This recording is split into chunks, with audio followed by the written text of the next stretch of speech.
they're gonna be in the way.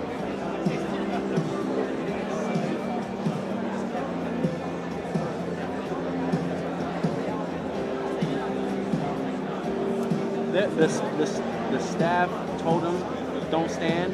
I was reiterated again, but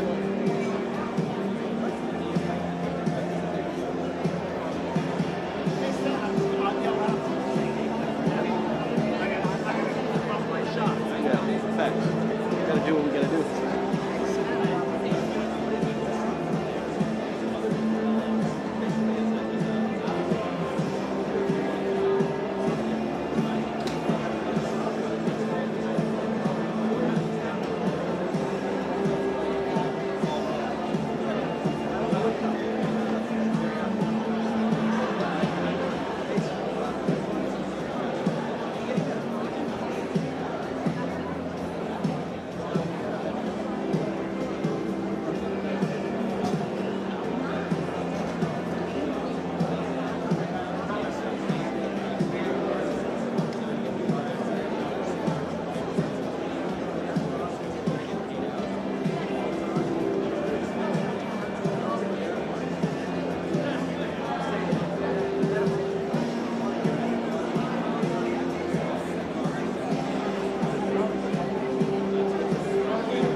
like bent up a little bit. Look at the POTUS seal, a little bit to the right, and then go down. Right.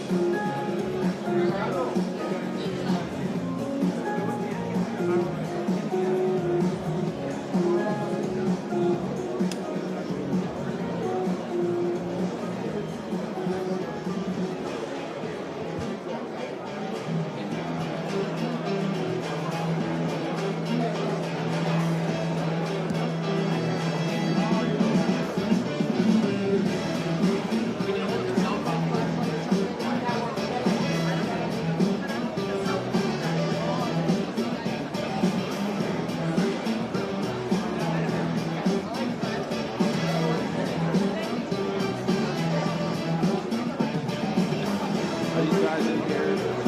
Yeah, tell them to sit down. Are they good for you or? I'm over the top. Hey, I'm over the top too, Chris. So I'm cool with it right now. I don't want to make you the bad guy, so they just can't put their shit all the way up. If they do, they're gonna have to sit down.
About to start.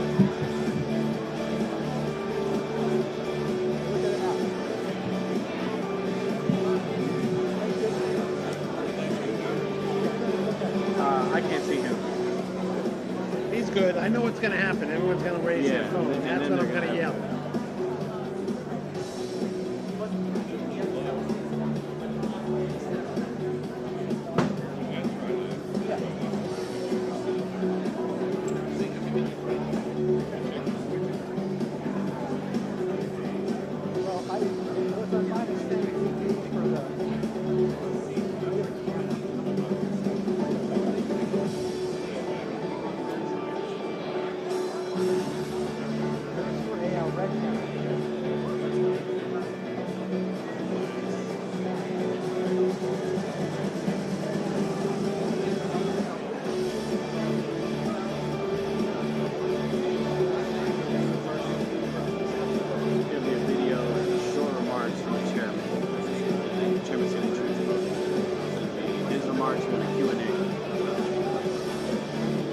Take too long, but it won't take way long.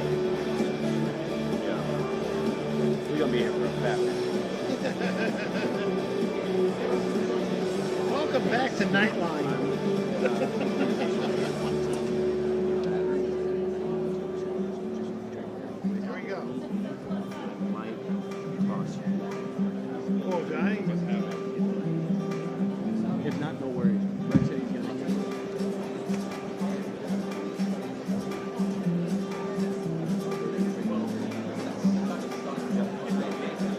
No worries. If they don't, Brett said he'll make it. Going off.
appointed as the CEO.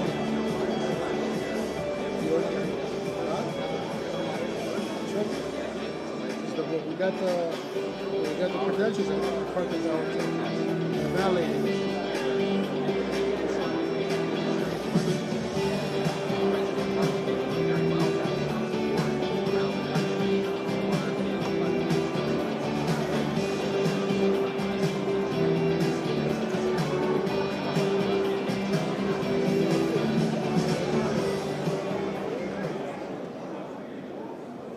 Embark on a transformative journey where innovation meets purpose.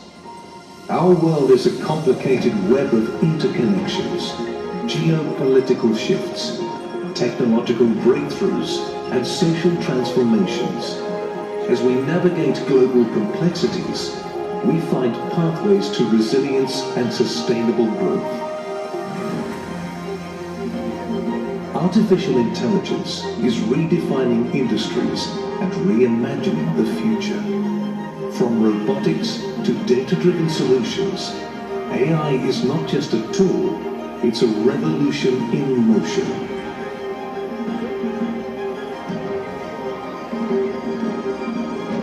Biotech is rewriting the blueprint of life and leading us into an era where genetic innovation transforms our evolution.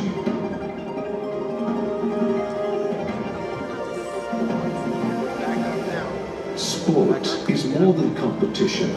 It's a catalyst for vitality, unity, and well-being. The fusion of technology and athletics propels human performance beyond boundaries. From F1 tracks to soccer fields, innovation drives a bold new chapter in sportsmanship. Visionary investors and innovators show us that the power of transformative technology is within our grasp. Innovation is blossoming, and with it comes a surge of investments, planting the seeds of tomorrow's breakthroughs.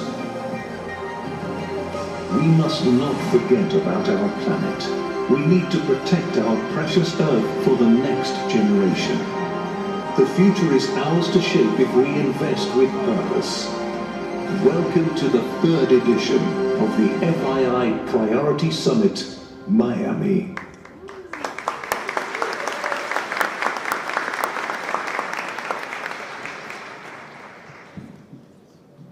Good afternoon.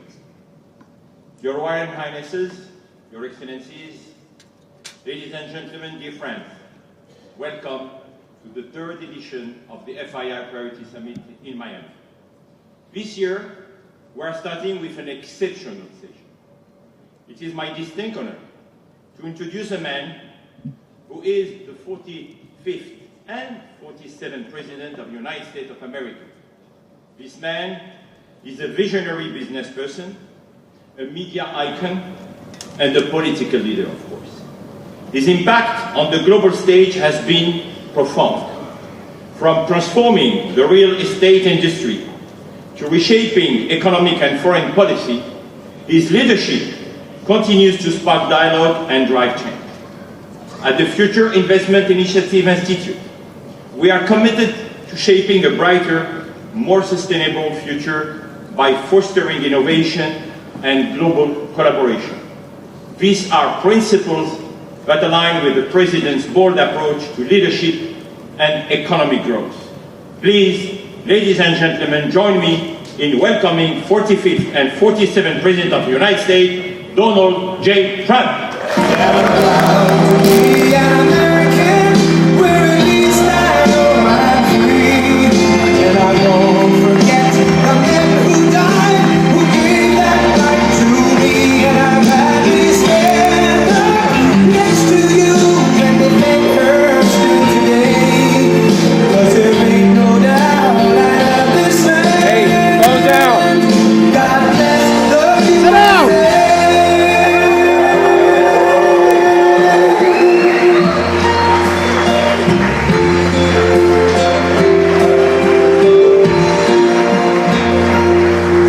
From the lakes of Minnesota to the hills of Tennessee, across the plains of Texas, I'm seeing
Thank you very much.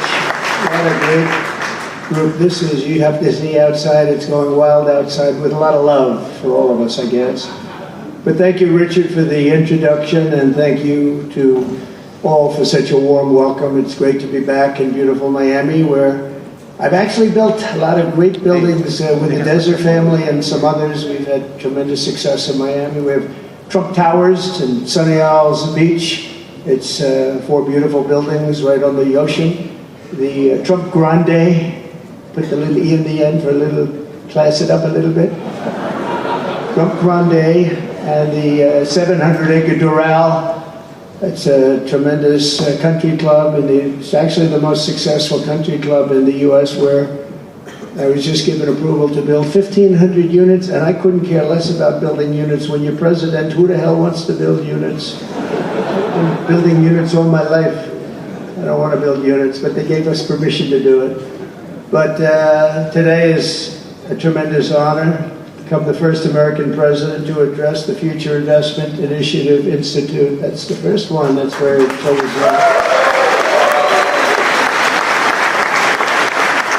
And I want to thank Mayor of Miami, Francis Suarez, for being here. Thank you very much, Francis, for being here.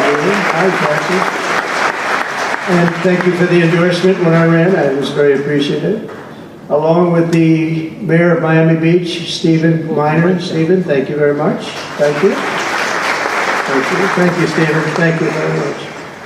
And numerous American business leaders, some of the biggest business leaders actually anywhere in the world, and many distinguished guests from the Middle East, and in particular the Kingdom of Saudi Arabia, a special place with special leaders.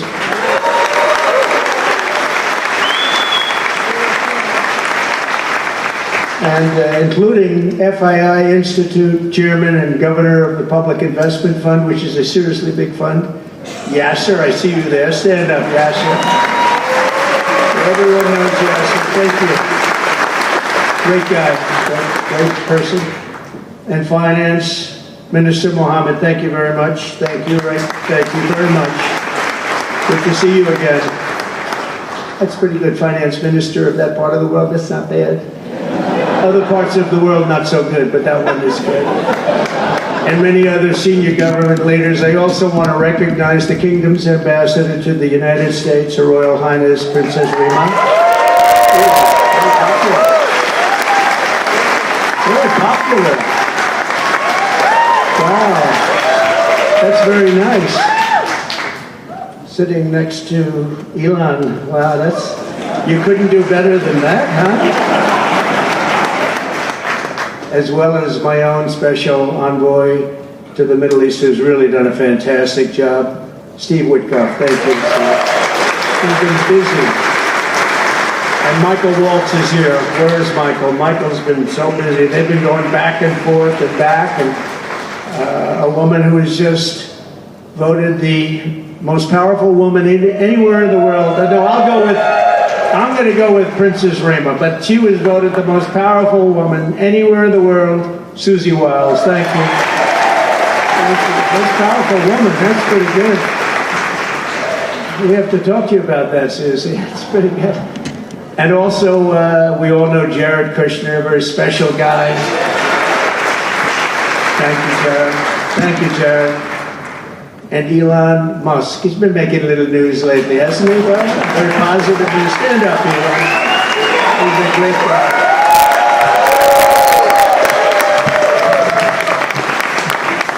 We did a little show last night. I heard they got very good ratings, too, by the way.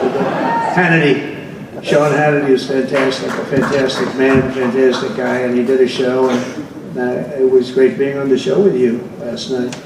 I come today with a simple message for business leaders from all across the nation and all around the world. If you want to build the future, push boundaries, unleash breakthroughs, transform industries, and make a fortune, because you want to make a fortune. Most of you have already made a fortune, I don't want to say it. There's no better place on earth than the current and future United States of America under a certain president named Donald J. Trump. I think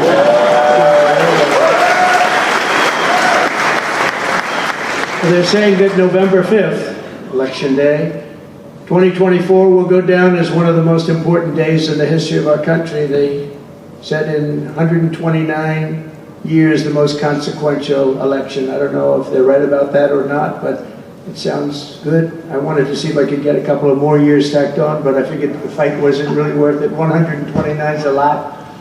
And as of January 20th, 2025, the dark days of high taxes, crushing regulations, rampant inflation, flagrant corruption, government weaponization, oh, I know about weaponization, and total incompetence will be gone forever. Will be gone forever. Because the United States is back and open for business, and the golden age of America has officially begun. You see it happening. Since my election, America's economic engines have come roaring back to life in just a very short period of time. Think of it, from November 5th, the progress that's been made has been amazing. The NASDAQ is up nearly 10% in just a few months, and that's a lot. The Dow Jones Industrial Average is up 2,200 points, and Bitcoin has set multiple all-time record highs because everyone knows that I'm committed to making America the crypto capital. We want to stay at the forefront of everything, and one of them is crypto, and Miami seems to be the center of the action, come to think of it, and maybe it'll stay there. Business optimism skyrocketed 42 points. Think of that in a single month, the most in history by far. That's the biggest increase in history by not even close. The ISM index of manufacturing activity surged into positive territory for the first time in many years. Amazing. And it was just announced, this is an interesting one, I didn't realize it was that bad for so long, but it was just announced by one of the nation's most historically accurate and respected pollsters, Rasmussen, that the number of Americans who believe our country is on the right track now exceeds those who think it's heading in the wrong direction for the first time in 20 years. Can you believe that? 20 years. And this is really a seismic 27-point swing from just before the election. Nobody's ever seen anything like that one, yes, sir. I want to tell you, that's a big one. The best and most successful business leaders on earth are now racing to invest in the United States. Since November, DMAC has announced plans to invest $40 billion in the U.S., creating at least 10,000 jobs. SoftBank has announced investments of between $100 and $200 billion, creating at least 100,000 American jobs. Oracle and OpenAI and SoftBank are now collectively committing $500 billion to keep the United States on the cutting edge of artificial intelligence, and so many more. I mean, so many companies that want to come to the White House and have a little news conference all the time. I'd say, why don't you just announce it? But they want to come, and I'll do that. I don't mind doing that. I say anytime they want to go 10 billion or more, I'm there. 10 billion or more. But on his recent visit to the White House, the Prime Minister of Japan announced he anticipates Japanese investment in the United States of well over $1 trillion, and we're working on an Alaska pipeline already, which is the closest point to Asia. And as you know, the ANWR, which we've started, Ronald Reagan couldn't get it approved. Nobody could get it approved for so many years. Couldn't get it approved. I got it approved. Actually, I got it approved twice. I got it approved and Biden ended it. That was a shocker. But we just got it approved again. And we're going to be, it's probably the largest deposit maybe anywhere in the world, just by itself. It's, they say, of similar size to Saudi Arabia, so we hope that's correct. But all of this is only happening because of the world-changing results of the 2024 election. We won the House, we won the Senate, the White House, and the Electoral College, and the popular vote in a landslide. We also won all 7 swing states, and all 50 states shifted in the Republican direction for the first time ever. So every state, every single state of the 50 states shifted Republican. It's never happened before. Either way, it's never happened. And 85% of counties voted for Trump. Think of that. So you have 2,600 counties versus 525. 2,600. Think of that. That's why when you look at the election map after it was all done, the certified map, the whole thing was red. 2,600 versus 500. It's a big difference. Nobody's seen anything like it, actually. So as a result of this very historic victory, investors from all over the planet once again have confidence in America's future and respect for America's leaders. And it's about time we get a little respect. The last administration was the worst and most incompetent in the history of our country, but we are moving quickly to fix every single disaster Joe Biden created and make America stronger and more prosperous than ever before.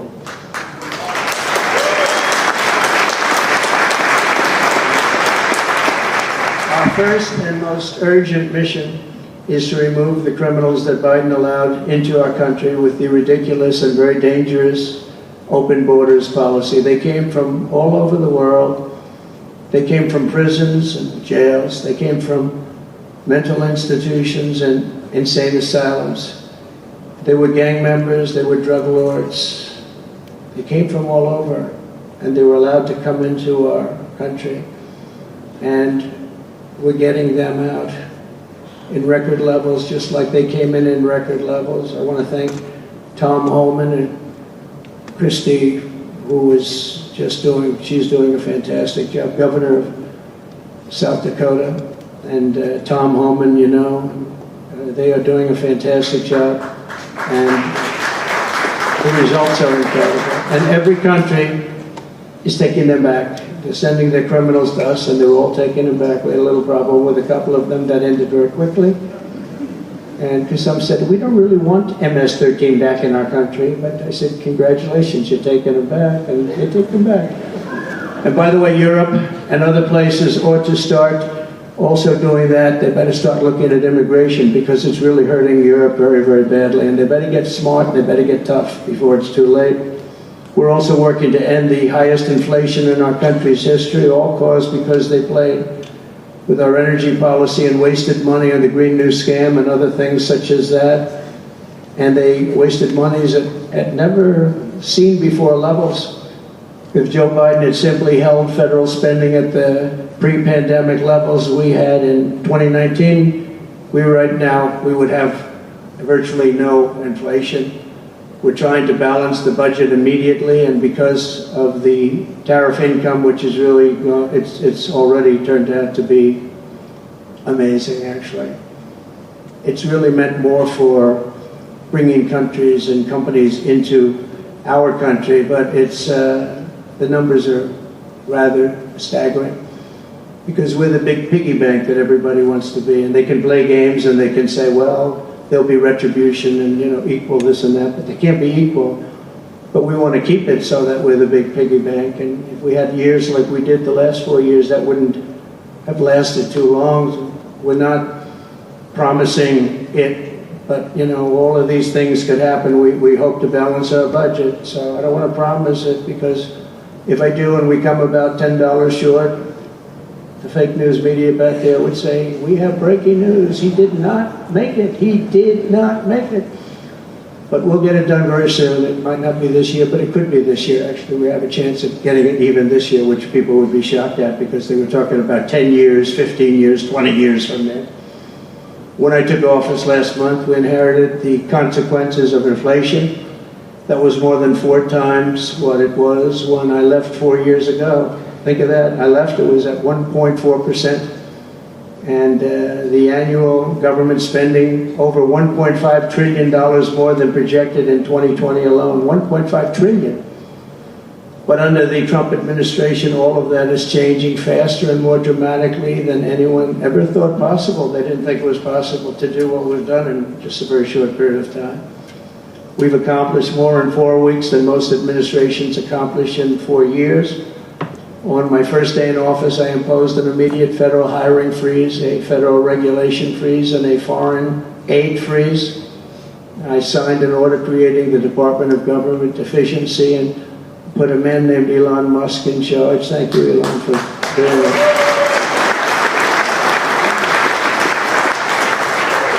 He's doing a great job. I wish you could have seen him last night. It's really, you know, he's a very committed person. He's a very serious person. and he's a very high IQ people. You know, I like high IQ people. Not all have to be, but you know, it'd be nice to have some people up there that he's a seriously high IQ individual. He's got his faults also, I will tell you that. But not too many of them, which is now really waging war on government waste, fraud, and abuse, and they're curbing inflation and saving taxpayers billions and billions of dollars every single day. And there's even under consideration a new concept where we give 20% of the Doge savings to American citizens and 20% goes to paying down debt, because the numbers are incredible, Elon. So many billions of dollars, billions, hundreds of billions, and we're thinking about giving 20% back to the American citizens and 20% down to pay back debt and pay down debt, which is, if you look at value, if it were a real estate balance sheet, the debt is tiny, but we still want to pay it down. It doesn't matter. We don't look at it as a piece of real estate. It's America. We're going to get it down through intelligence, hard work, and as Elon said, a word called caring. You have to care. By doing this, Americans will tell us where there's waste. They'll be reporting it themselves. They participate in the process of saving money. So many of the men and women in this room, as an example, they pay tremendous amounts of taxes. And here are just a few examples of where your money was going before I came along. These are just some of the, just taken at random. Oh, there are much worse examples than this. I was just looking at them before the speech, and I can tell you there were much worse.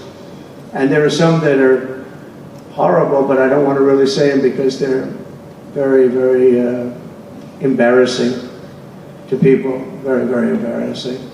And they're really something, but you'll be seeing it and you will be reading about it. But just some taken at random. $2 million for sex change operations in Guatemala.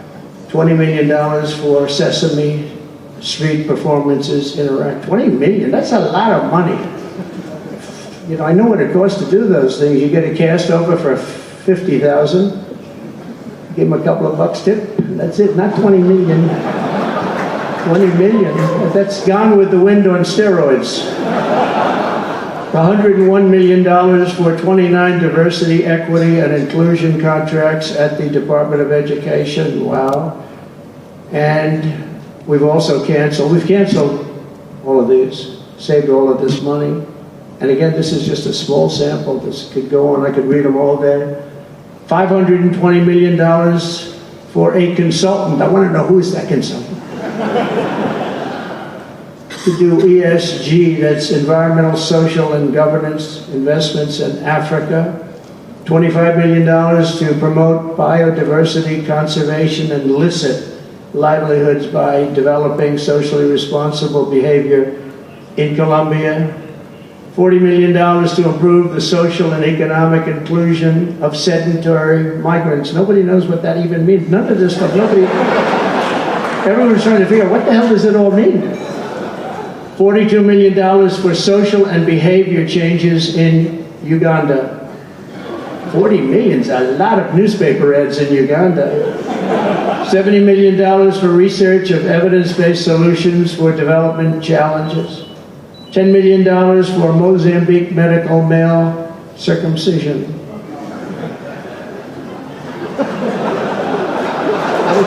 What does that mean? $2.3 million for strengthening independent voices in Cambodia. $14 million for improving public procurement in Serbia. $486 million to the Consortium for Elections and Political Process Strengthening, including $22 million for inclusive, participatory political process in Moldova. And $21 million for voter turnout in India. What do we need to spend $21 million for voter turnout in India? Wow, $21 million. I guess they were trying to get somebody else elected. Well, we ought to tell the Indian government, because when we hear that Russia spent about $2 in our country, it was a big deal, right?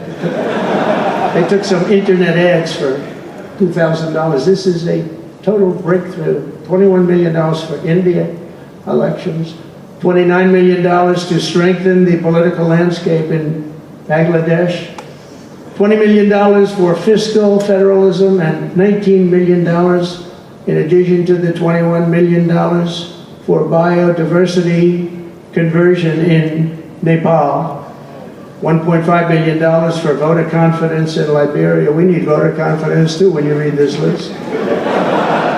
$14 million for social cohesion in Mali, $2.5 million for inclusive democracies in South Africa, $47 million for improving learning outcomes in Asia. Asia's doing very well. We don't need to give them money. And in another program, $50 million plus another $50 million for condoms for Hamas. You know what? $100 million for condoms. Condoms. Does everybody know what a condom is? For Hamas, $100 million. And these are just some. I could read this list all day long. I just don't want to bore you. But these are just some, and not nearly as bad as others. And some are just, I just don't want to say them because they're too incendiary. We're also finding tremendous abuse, waste, and fraud in Social Security. Social Security is, what's happening there is going to be one of the great potential scandals in history. On the program there are over 4.7 million Social Security numbers for people from 100 years old to 109. Think of that. Now, over 100, there aren't a lot of people that make it. Hopefully most of the people in this room will make it, but historically, you don't have thousands and thousands of people. But listen to this, 3.6 million people are on Social Security rolls from the age of 110 years old to 119. Do you think there are really that many?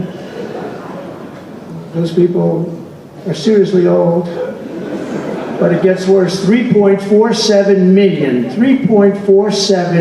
million people are on Social Security from the age of 120 years old to 129 years old. 3.9 million people are on the age of Social Security from 130 years old to 139 years old. Now, the all-time record, I heard, is a woman who was 127 years old. That's the record. A woman from a certain country where they have actually people that live pretty long, actually. And she was 127 years old. That's pretty old.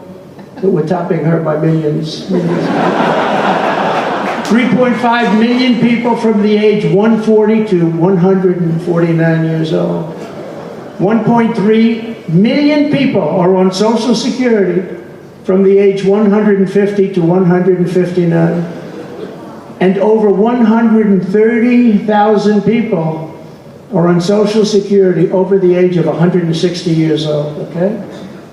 Including 1,039 people, think of it, over 1,000 people between the ages of 220 to 229.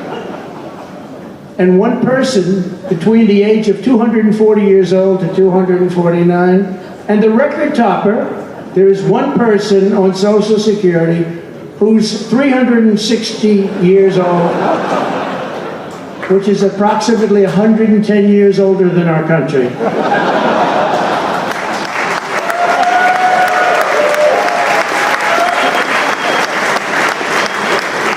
So what we're trying to find out, and what we will find out, is are people being paid from all of these, you know, somebody pocketing 10,000 here, 10,000 there, what's going on? So we'll find that out pretty easily because we have a lot of computer geniuses. I said to Elon, who are these people that are doing this, the Doge people? I said, who are they? Where do they come from? He said, well, number one, they love our country. Number two, they're really genius at computers.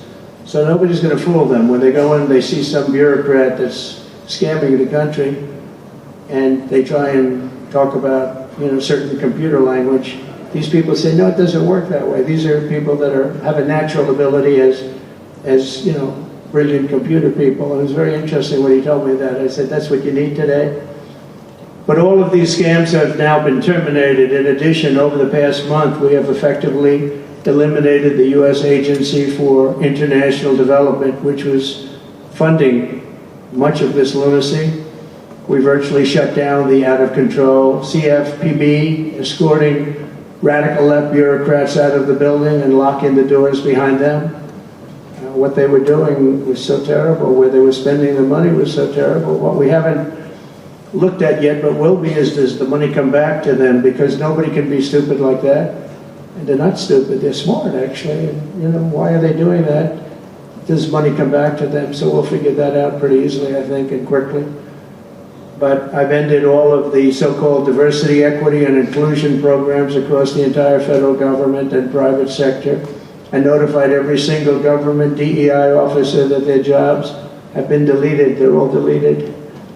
And it's interesting, even these companies that have tremendous amounts of money, a number of them just announced, Walmart, if you can believe it, they just announced that they're stopping. And, these companies are writing off like $220 million. How can you spend that much money no matter what you're doing? If you're teaching something, you're going to have an instructor, you're going to talk, you're going to give them a book. Please read the book. That you find they spent $225 million on that. What's going on? And we were going in the wrong way. And our military was really, although I tell you, we defeated ISIS with our military in 3 weeks. General Raisin Kane he's some general, he's a real general, not a television general. And 3 weeks ISIS, and I asked him, and I saw some of his people that were so great, the soldiers. We have the greatest military in the world, but we don't have the greatest top leadership. That's why Afghanistan was such a horrible situation, and so embarrassing, and so many other things. But when we want to, with proper leadership, there's nobody even close to us. We have the best equipment in the world. We make the best equipment in the world. But we have the best military. We never fight to win. We fight to just keep it going forever. And when we fight to win, there's nobody that can even come close to us. But I was talking to General Dan Kane, we call him Raisin Kane, and I was told it would take about 4 years to defeat ISIS, and he did it in 3 weeks. I said to him, "What do you think, General? How long will it take?" "Sir, I think we should do it in less than 4 weeks. You're going to have time left over." And he did that. And we were told by the television generals it would take 4 years, so we did it. That's when I went to Iraq. I flew to Iraq, and late at night, the dark of night, all the windows closed, all the lights off in the plane, in Air Force One. And we flew in, and it was pretty amazing. I'll tell you, we were landing, and there were no lights in the plane. "Sir, we have to turn off all lights." I said, "You mean we spend $9 trillion and we have to fly in Air Force One with the lights off?" And I went up to the pilot, said hello. And by the way, these guys are like central casting. These are the best looking human beings. Everybody's like perfect. The most handsome people, the best looking people you've ever seen with the flat tops and the whole thing.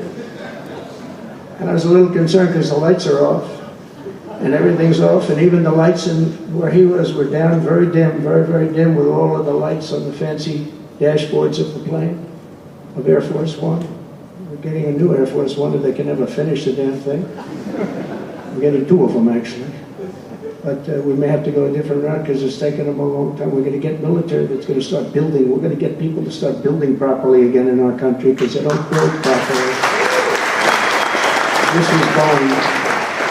But we're up there, and I'm looking at these people, and again, I say they look like Tom Cruise, but better.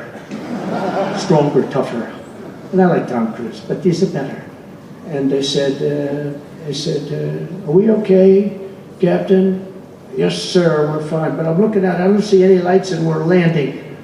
And I'm used to that. I like to sit with the pilots a lot and respect the pilots greatly. And we're up there, and we have the computer. I call it the computer voice, where it goes 1,900, 800. It's feet. Your feet above ground, so that means you're very low. And I'm looking out, and my eyes are pretty good, and I don't see any lights. And the computer goes out. Sounds like an intelligent individual. It goes 1,000. We're 1,000 feet up. It's a 10-story building. There's a big plane. And then it goes 900, 800, 700. I say, "Captain, Captain, we don't see any lights. Is everything?" "Yes, sir, everything's fine, sir. We'll be landing in 3 minutes." And then it goes like 600, 500. Captain, we okay? And then he goes 400, 300, 200, and I'm saying, man, there's nothing out there. And then he goes, boom, perfect landing right on this thing. There are no lights on the runway. There's no, I don't know how the hell they do it, but I'm sure as hell glad we had somebody that knows how to fly. But they didn't want to have any lights because they didn't want the enemy, after spending, you know, years and trillions of dollars, we have to land with Air Force One with no lights on the runway. But they were incredible people. And then I got out of the plane and I actually asked my people, you know, I said, excuse me, I was very brave sitting in that cockpit. Am I allowed to give myself the Congressional Medal of Honor? And they said, I don't think so, sir. I said, well, I thought I was extremely brave. But now here's the problem with saying a story like that when you're a kid. The press will say, President Donald Trump wanted to give himself the Congressional Medal of Honor. Headlines, you know, headlines all over, the fake news. We go with the fake news, but we're all wise to them. But it was something, and then I went down, and it was the same thing. I'm standing on the top, and I look down, and there's these handsome people. Everybody's like from a movie set. Good-looking guys. I get down the stairs, and what's your name? My name is Kane, sir. What's your first name? They call me Raisin. I said, wait a minute, your name is Raisin Kane? I love you. I've been looking for you for 5 years. You are the great. This is what I want. And there was a general next to him. There was a colonel. There was a drill sergeant, a master sergeant. They were all like people. I could make a movie right now. I'd have the best looking people ever. And they were great. And then I went in and, sir, would you like to rest before the bed? No, I don't want to rest. I don't want to rest. I've been resting on the plane, other than the last few moments, which were quite harrowing. And I said, I don't want to arrest. He was thinking about Biden in advance, you know. Biden would have gone there and would have arrested for days. And then they wouldn't have had a meeting. He'd just go home. You know, I said, I don't want to arrest. I don't want to arrest at all. I want to go. So we went into this like bunker. And we had a lot of very good, talented people. And that's when I asked them. I said, you know, I'm hearing it's going to take a long time. No, that's not right, sir. It's not going to take a long time. We'll have it done in 4 weeks. I said, how can you say 4 weeks when in Washington they said 4 years? He said, 4 weeks, sir. We'll hit them left, we'll hit them right, we'll hit them up to center, we'll hit them underground and overground, we'll knock the hell out of them, sir. And I said, why is it that they said so long? He said, because they wouldn't let us fight. And we're very far away. They want us to fight for this, from this airport. We're very, very far away, sir. And they want us to fight here. We have many substations out, sub-airports, they call them, remote airports, where they build them in the sand, and we have many of them, and I'd use them all, sir. And I would hit them so hard from so many different directions. I said, well, what do you think? He said, you just let me know. I called him back, and I said, go ahead and do it. Are you sure you can do this, General? I said, yes, sir. And he did it actually in 3 weeks. It was over 100% of people that are really hurting the Middle East, hurting the world. And it was done. And we have, I'm telling you, we have the greatest military in the world, but you have to use the right people. But there's nothing like what they were able to do in that case and in other cases wherever I gave them something. It was done incredibly well and you know many of the instances because it's been well reported, but we've also required, so we have a country that's a great country, it's a strong country, but it's a country that's just now gaining its respect back to the levels that it should have never lost. We were being laughed at by the entire world, but we're not being laughed at anymore. But we've also required that all federal employees must once again show up to work. It's a new phenomenon, you know, since COVID. Show up to work in person like the rest of us. So, I mean, it doesn't work when you don't show up. And I see companies now are all going back to it. They're all going back. It's great. I watch some of the big business leaders saying we absolutely are going back. You can't work at home. They're not working. They're playing tennis, they're playing golf, or they have other jobs. But they're not working, or they're certainly not working hard. You could never build a company or a country with that. So we have a very strong policy, and if they don't show up to work, they get fired. And we're trying to make our government smaller but much stronger. and we have tremendous bureaucracy, but it's happening. A lot of people are leaving, and in some cases leaving with pretty good offers. You know, you're paid 7 or 8 months and go out, find a job. But some of these people had jobs. They were actually working for us, but they also had other jobs. And those people, in theory, they have problems. I don't know if we're going to do anything about that. So we have other things to do, but they were working other jobs instead of working for us. So they were staying home working, but they were working other jobs, getting paid a lot of money perhaps.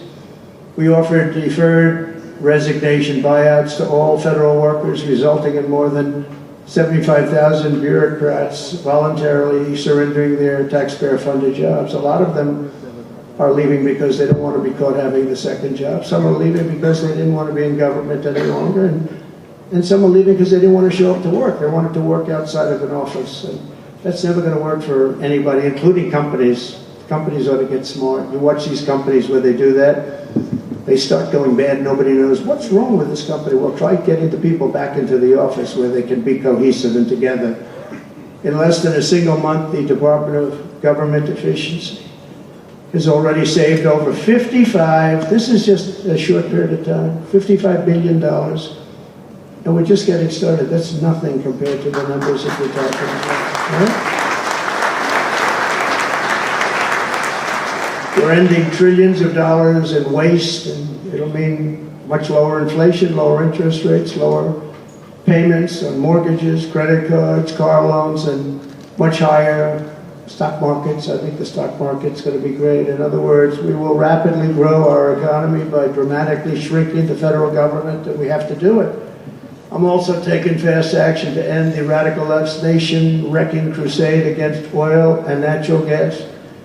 Over the past 4 years, the Biden administration cut the number of new oil leases and gas leases by 95%.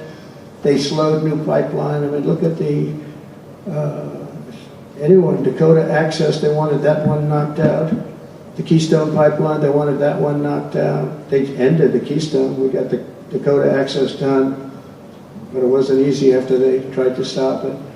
They slowed new oil and gas pipeline construction to virtually a halt. They shut down 38% of active oil and gas rigs in the United States, but they love the wind turbines. They go round and round and round. The wind doesn't blow, they got problems. They kill all the birds, they ruin the sight lines, they ruin the plains and the beautiful areas of our country, including the oceans, the lakes. They closed more than 50 power plants, all causing energy prices to skyrocket. You saw that happen. That's what caused inflation, pretty easy.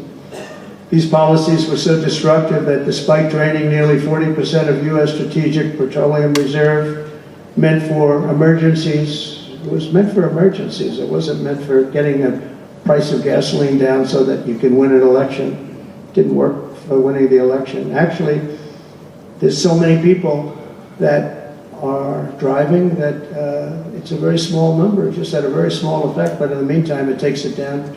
We'll fill it up fast, but it's at the lowest level.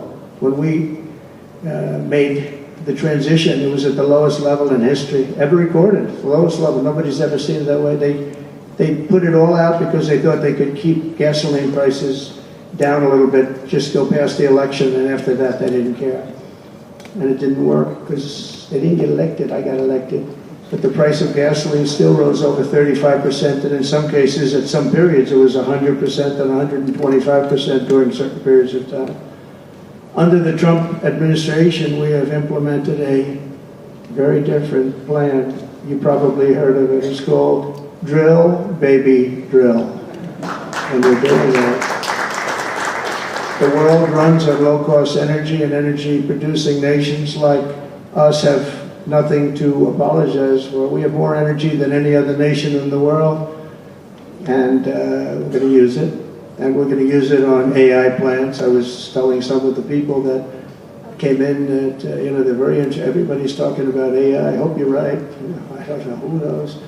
But, Elon, are they right? Are they right in going all AI? They are all in for AI. But the problem is, to do it, just in our country, you need twice the electricity just to open up and be the top of AI. You need twice the electricity that we have right now in the entire country. You take all of the electricity, you need more than twice. You need double what we have right now just to fuel this new industry that's growing.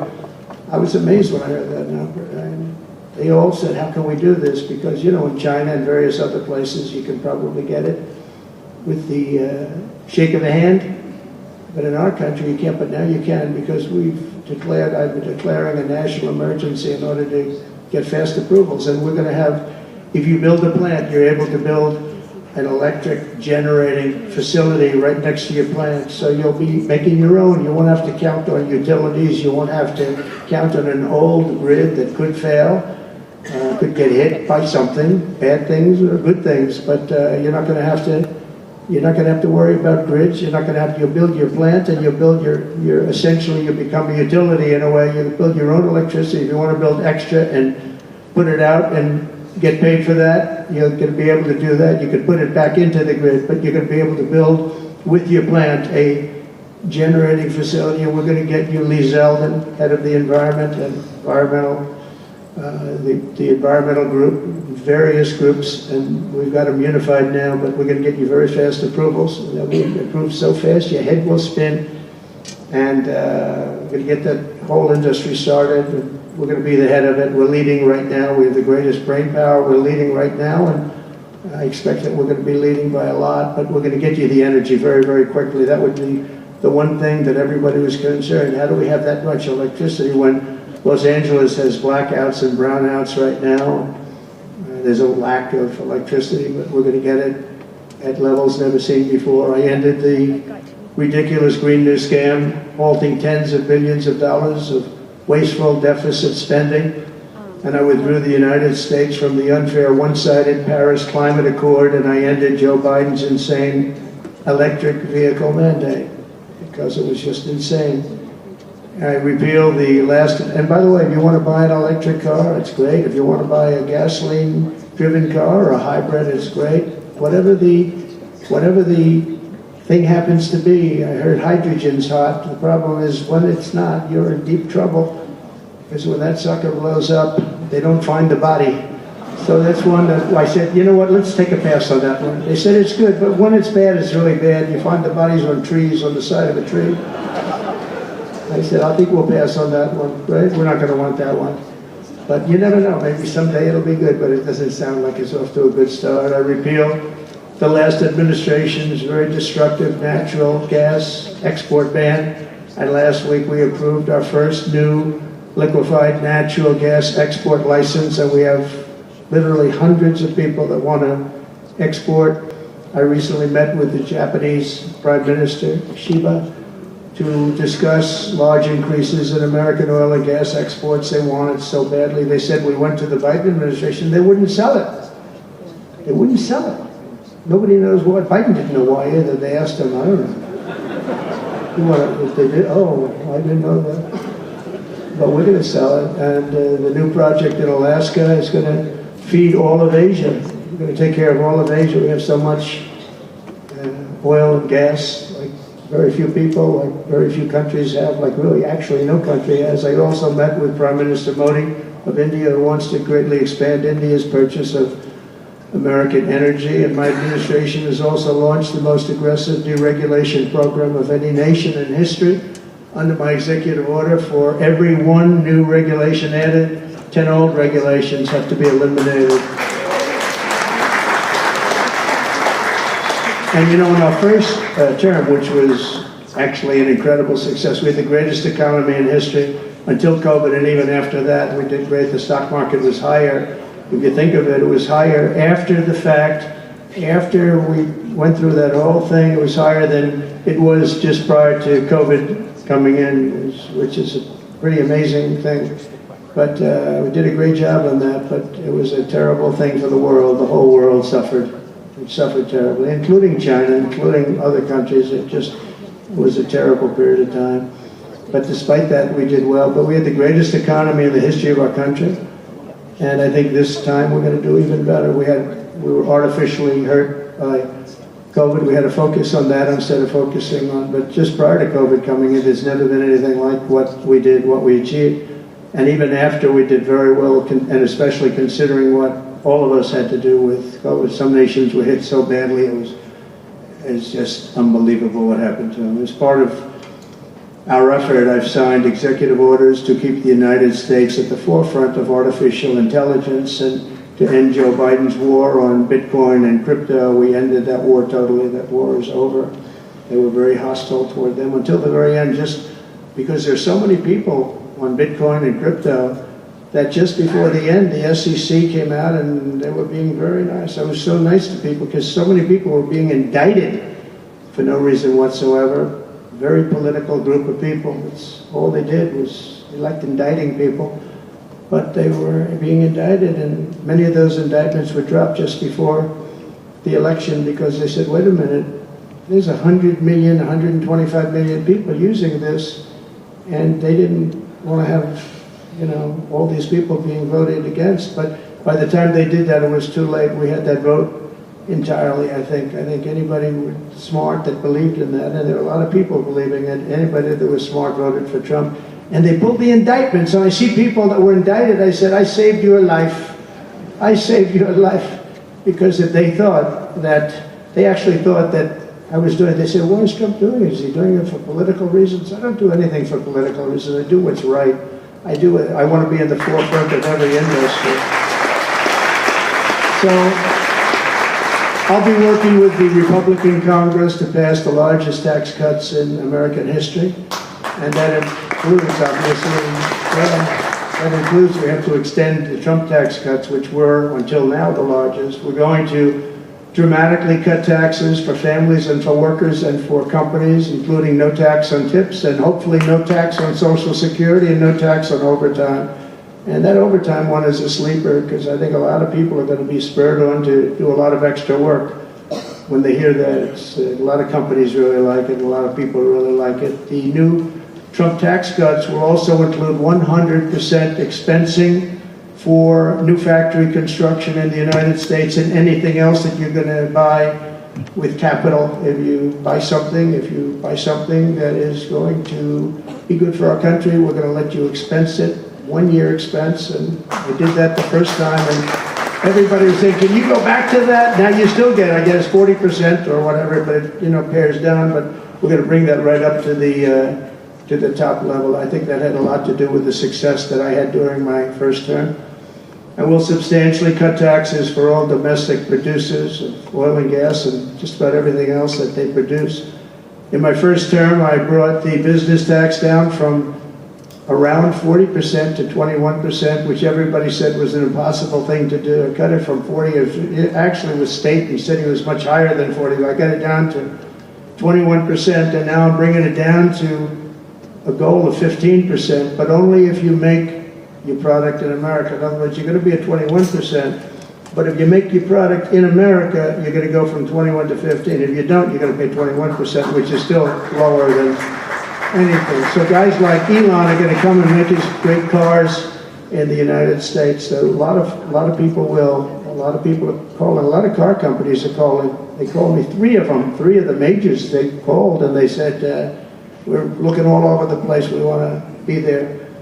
I'm going to be announcing tariffs on cars and semiconductors and chips and pharmaceuticals, drugs and pharmaceuticals and lumber probably and some other things over the next month or sooner.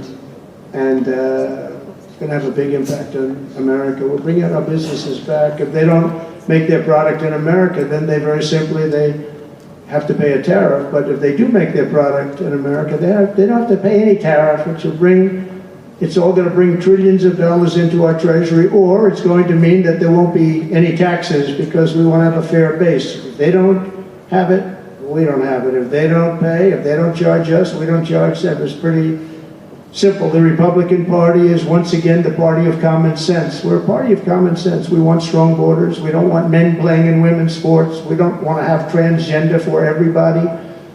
We're the party of common sense. That's how we won the election in such a big manner. We'll no longer allow other countries to ransack and plunder our nation. That's why I've announced that we will soon begin imposing reciprocal tariffs on any country that engages in unfair and unequal trading practices. If they tariff us, as I said, we will tariff them at the exact same rate. So a certain country, because some of these countries, even countries that I've already mentioned, are extremely aggressive with tariffs. Nobody knows that. European Union, they have the VAT tax. It's devastating. It's very tough for people on the outside. Hard to sell cars. It's really impossible to sell them because they also have non-monetary tariffs that are very, very tough. But if you take a look at that, it's a very unfair situation. And the VAT tax is similar to the tariff. Around the world, I'm moving quickly to end wars, settle conflicts, and restore the planet to peace. I want peace, and I don't want to see everybody being killed. And you take a look at the death in the Middle East and the death that's taking place between Russia and Ukraine. It's been going on, and we're going to end it.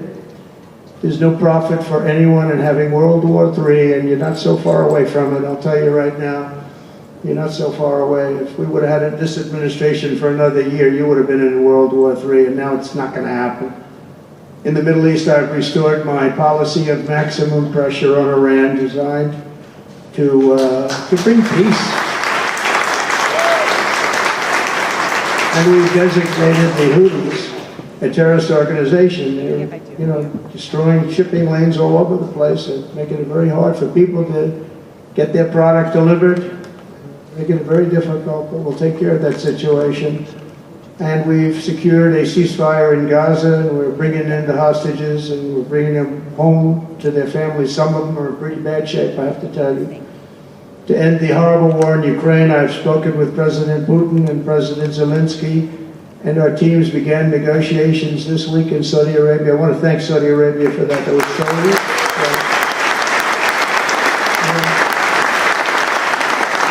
and I want to thank, in particular, I mean, we have so many of the people, Yasser, Mohammed, all the people, but in particular, we have to thank Crown Prince Mohammed bin Salman for hosting these historic talks.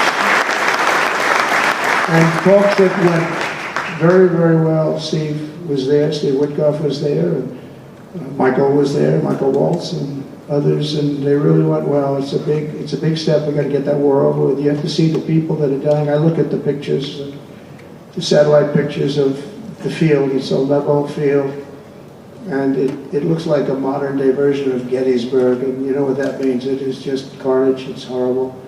And it's not American soldiers.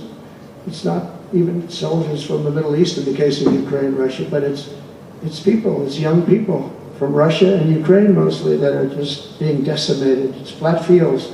And a bullet goes, and a bullet only stops when it hits somebody. And the level of people being killed in that battle, soldiers, young soldiers, in some cases old soldiers, because they're running out of people. They're running out of soldiers, one case. But think of it, a modestly successful comedian, President Zelensky, talked the United States of America into spending $350 billion to go into a war that basically couldn't be won, that never had to start and never would have started if I was president, not even a chance. And it didn't start for 4 years, it never would have started. But a war that he, without the U.S. and Trump, will never be able to settle. They'll never settle that war without our involvement. That's why they did such a great job this weekend. That's why Saudi Arabia did such a great job this weekend in hosting. The United States has spent $200 billion more than Europe, and Europe's money is guaranteed. They get their money back. It's a form of a loan. Nobody knows that. I know that. I said, why isn't somebody saying, we do it the same way? And we spend much more money. We have to equalize. But while the United States gets nothing back, so they get their money back. It's a loan. We just give our money. And we had a deal based on rare earth and things, but they broke that deal. But they broke it 2 days ago. We had a deal because they said we're spending $350 billion, and Europe gets their money back in the form of a loan, and we don't. We're just giving the money hand over fist. That's the Biden administration for you. But they're no longer dealing with the same United States as they were dealing with a few months ago. Why didn't crooked Joe Biden demand equalization, and that this war is far more important to Europe than it is to us, and that there's a very big, beautiful ocean, a separation. This is, we're helping Europe, we're trying to help Europe. On top of this, Zelensky admits that half of the money that we sent them is missing. They don't know where the money is. He said, well, we don't know where half of it is. That's great, wonderful. He refuses to have elections. He's low in the real Ukrainian polls. I mean, how can you be high with every city is being demolished? It's hard to be high. Somebody said, oh no, his polls are good. Give me a break. Every city is being demolished. They look like a demolition site, every single one of them. And the only thing he was really good at was playing Joe Biden like a fiddle. He played him like a fiddle. That's an expression we use, Yasser, to say that he's pretty easy, pretty easy. A dictator without elections. Zelensky better move fast or he's not going to have a country left. Got to move fast because that war's going in the wrong direction. In the meantime, we're successfully negotiating an end to the war with Russia. Something I'll admit that only Trump is going to be able to do in the Trump administration. We're going to be able to do it. I think Putin even admitted that. Biden never tried. Europe has failed to bring peace, and Zelensky probably wants to, maybe he wants to keep the gravy train going. I don't know what's the problem, but he hasn't been able. He's very upset that he wasn't invited. He could have come if he wanted to, but that he wasn't invited to Saudi Arabia. But he's been working for 3 years. There's never been even meetings or phone calls to stop this war. It's a horrible thing. I figure Russia's lost 900,000 soldiers. I think that Ukraine's lost probably 700,000. And it's a terrible thing. You'll see bodies and body parts all over the field, all over. We see them through, very accurately through satellites. I love Ukraine, but Zelensky has done a terrible job. His country is shattered, and millions of people have unnecessarily died. And you can't bring a war to an end if you don't talk to both sides. You got to talk. They haven't been talking for 3 years. So we hope to see a ceasefire soon and to reestablish stability in Europe and the Middle East.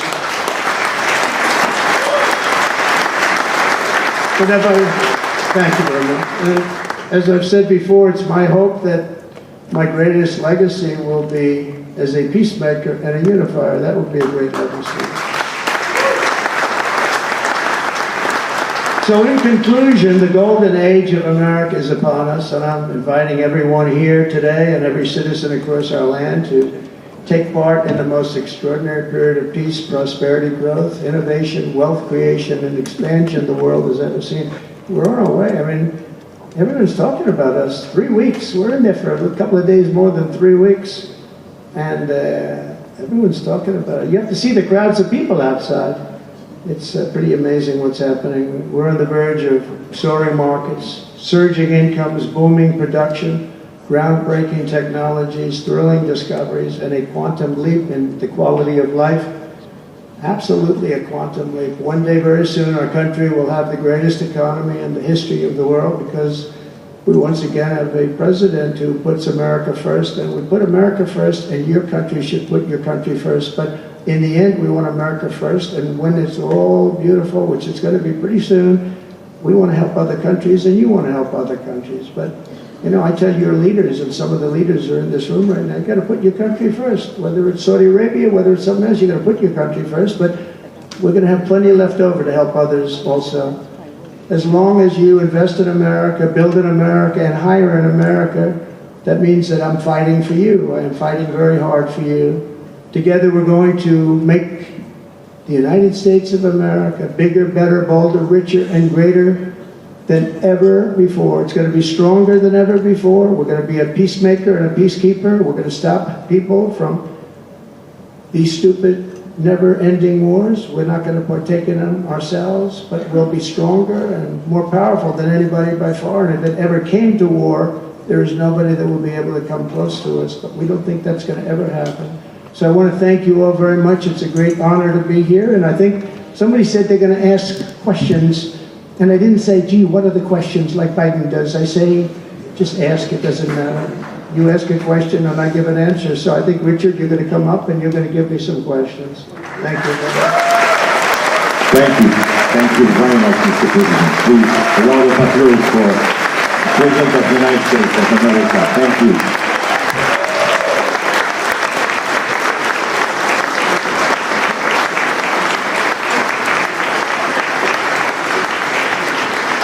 Mr. President, thank you for accepting to take a few questions.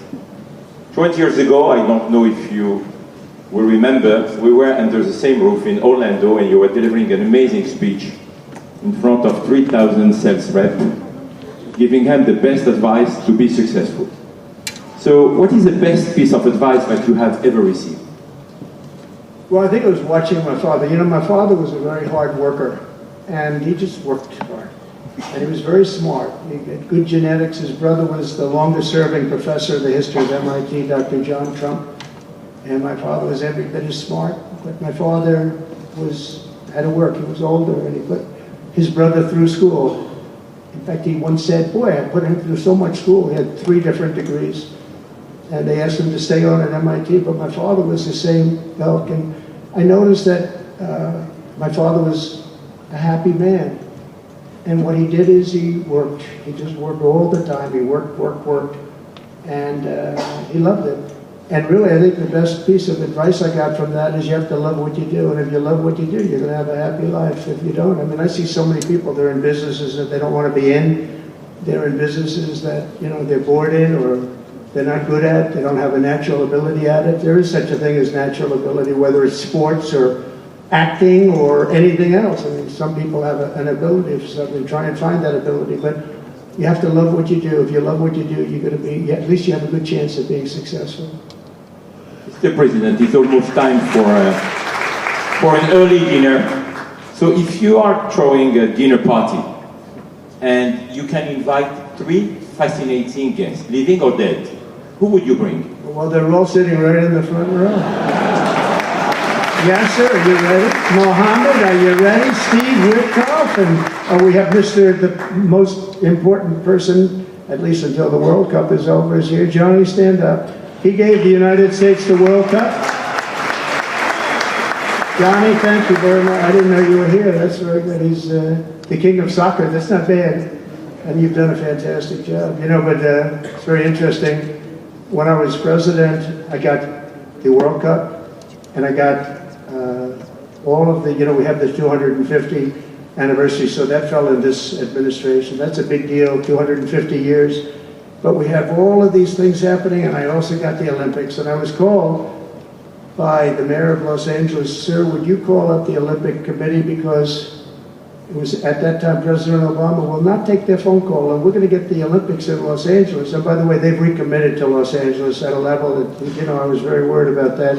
And they've, the opposite, you know, somebody could have said, well, we're going to do it someplace else. Until they have actually recommitted, they're going to make it bigger and better than ever. So I want to let you know that. But I had the Olympics, so I got the Olympics, I got the World Cup, and I said, and the 250, but that one I didn't get. But it was there, it was in this term. And I ran an election, and we did fantastic in 2016. We did much better, millions and millions, tens of millions, but millions and millions of votes better. And bad things happened, and I didn't get that one. And I said, you know, when I originally signed the Olympics, I said, I won't be able to even be president. And I got the Olympics, because if I didn't, when I spoke with the people, the organizing committee and the people in different parts of the world, they asked me to do it because the president wouldn't do it. I was president-elect, and I gave them a talk. I couldn't get them off the phone. They were starving for love. And the bottom line, they gave us the Olympics, and I said, you know, isn't it sad I won't be president? Then we had the election result, and now I'm president for the Olympics and for the World Cup. So I'm very happy about that, Johnny. Thank you very much. Thank you. I'll be there. I promise I'll be there. And by the way, Mr. President, backstage you have a gift from Johnny. He gave us the first ball with your name, which will be played for the World Cup in America. It's going to be great. Thank you, John. Very much. I doubt that any day you will take a sabbatical year, but if you could take a sabbatical year, Mr. President, what unconventional thing would you do? What was the word? Sabbatical. You don't work for 1 year. When you said Sabbath, it's a big difference. It's almost the opposite when you think about it, right? I think what I do is, look, what I'm doing now is the most exciting job in the world. It's a hard job, not an easy job. It's a nasty job.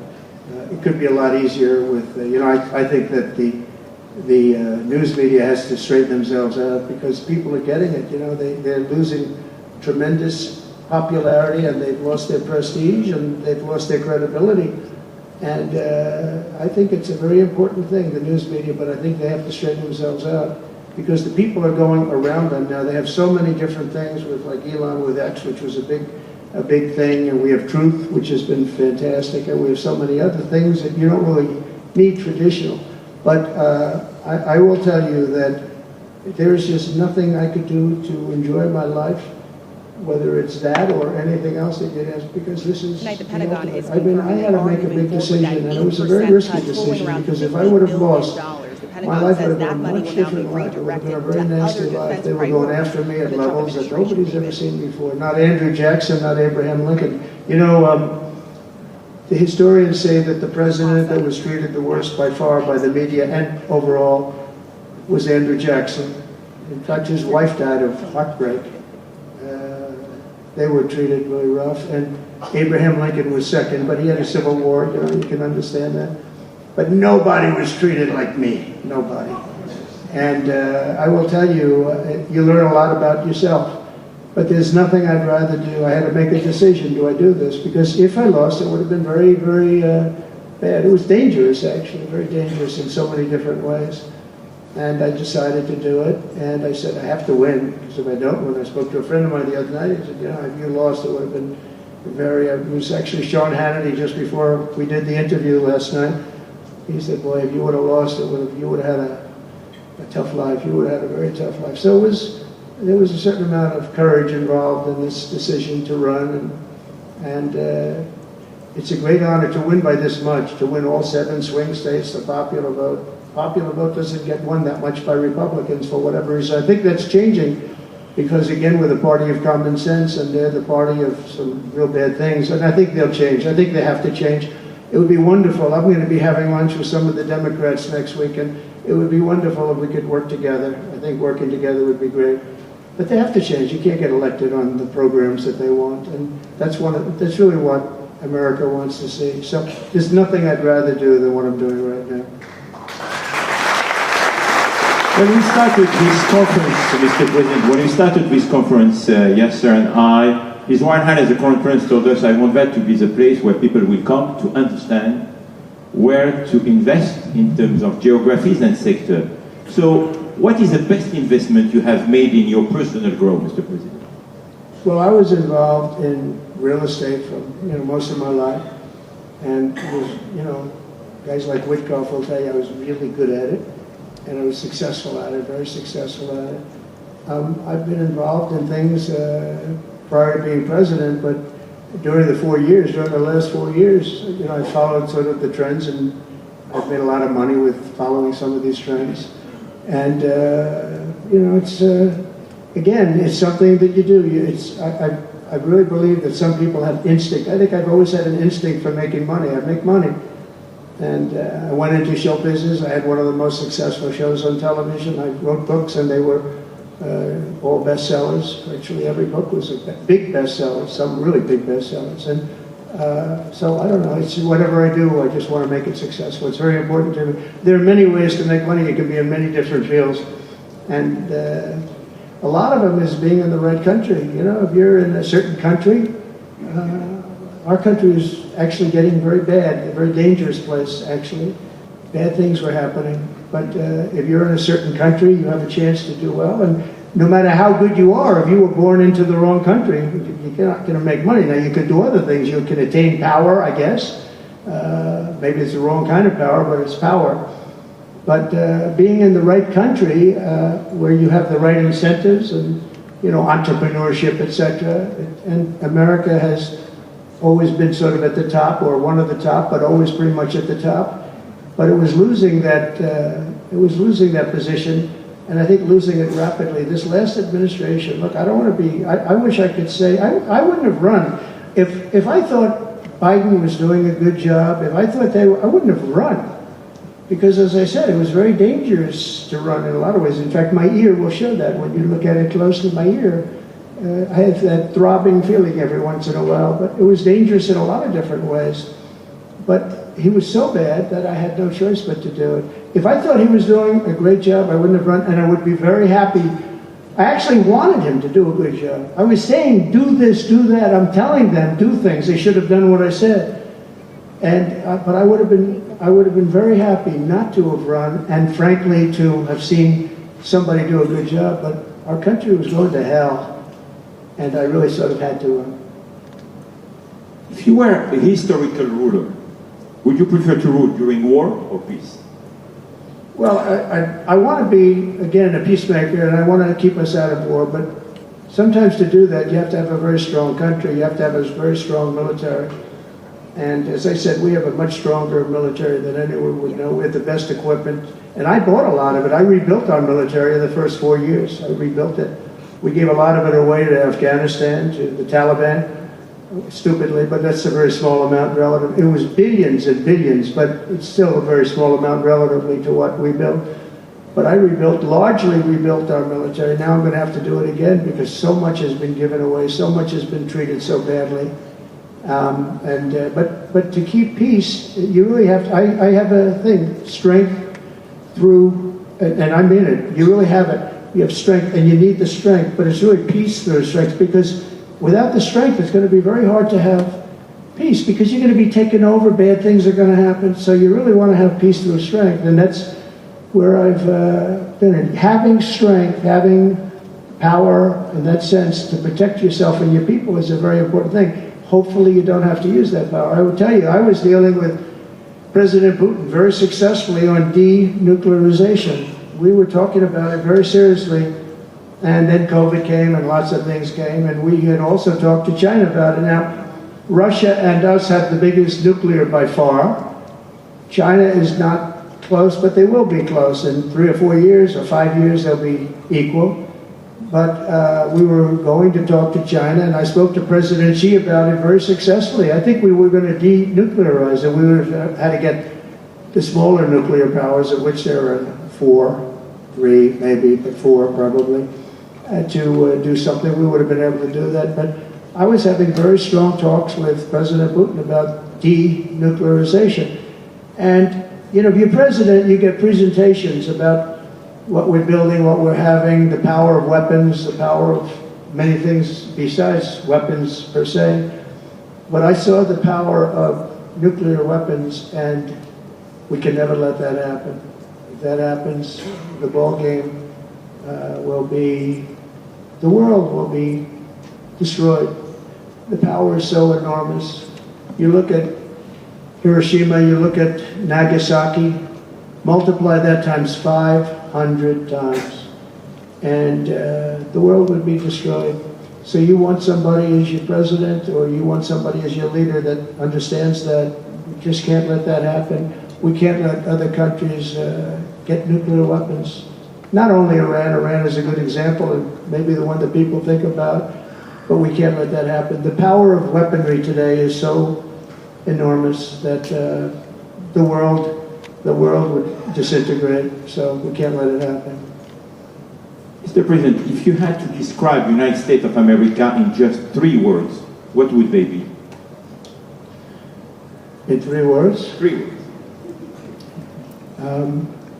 Love, respect, and strength. That's a tough question. That might be my best answer. Mr. President, if you had to describe the United States of America in just 3 words, what would they be?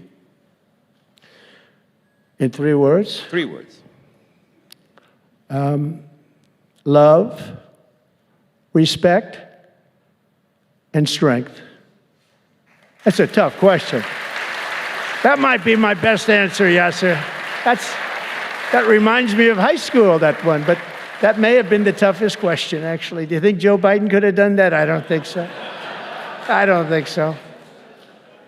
We're almost at the end, Mr. President, but talking about the United States of America, what is one cultural habit in the US business that the rest of the world could learn from? What is the best practice that Well, I think we love our families, but I think a lot of the world loves their families. You know, I was speaking to the head of Mexico because I complain constantly about people pouring in. Now our border is the strongest border we've ever had. We've gone from the worst border ever in history to the strongest border.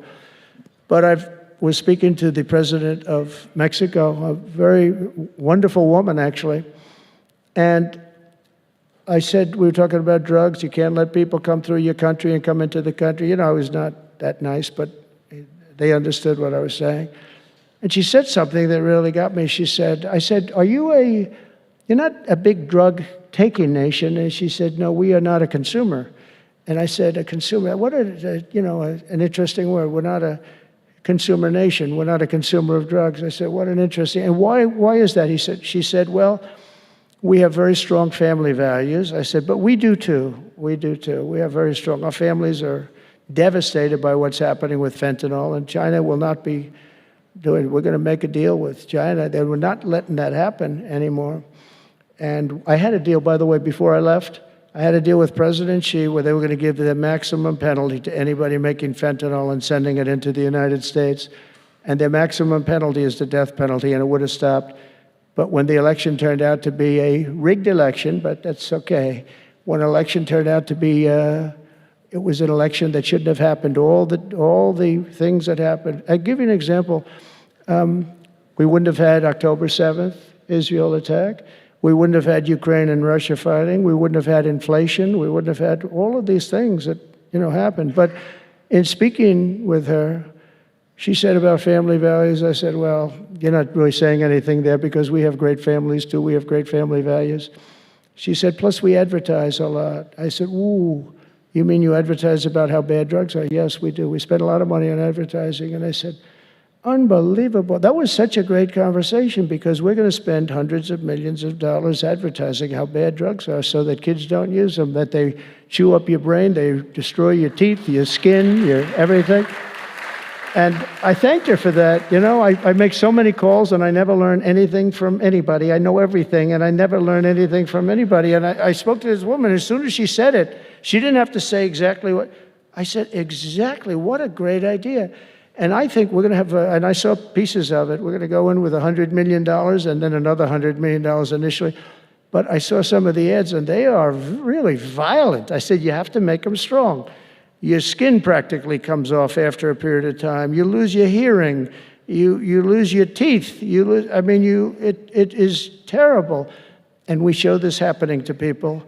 And I think we're going to, we did very well we had blue ribbon committees headed up by the First Lady of the United States and a lot of other people that, they have no idea the viciousness of these cartels and these people. And they're smarts. They're very smart, tough people.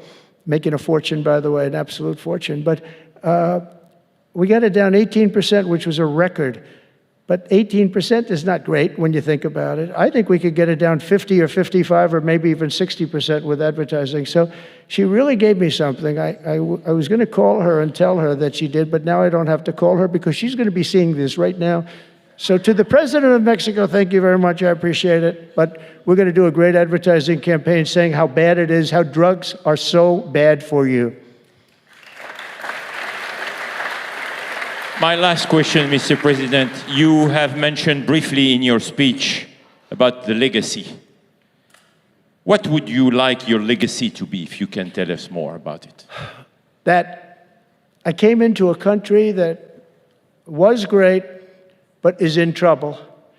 And I made America great again, and I got it out of trouble, and people respect America now, and we were a country of peace, and we brought peace to the rest of the world. Thank you. Thank you very much, Mr. President. Thank you very much, everybody. Thank you.